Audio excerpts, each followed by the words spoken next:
كرة أمامية الجهة اليسرى، البحث على الكنترول، البحث عن العرضية، كيمر الكرة فابريسون داما، فرصة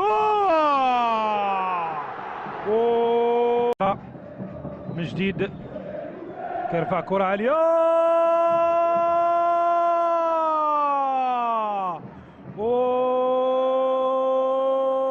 هدف التعادل. هذا الجهة اليمنى، هنا التمريرة كيشولك تسلل الفرصة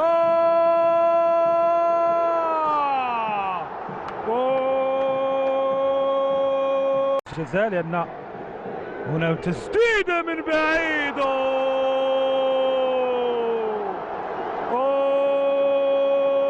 رضا لجوج،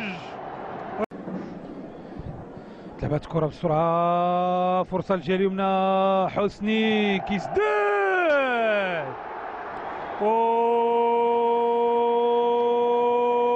الهدف الرابع للوداد.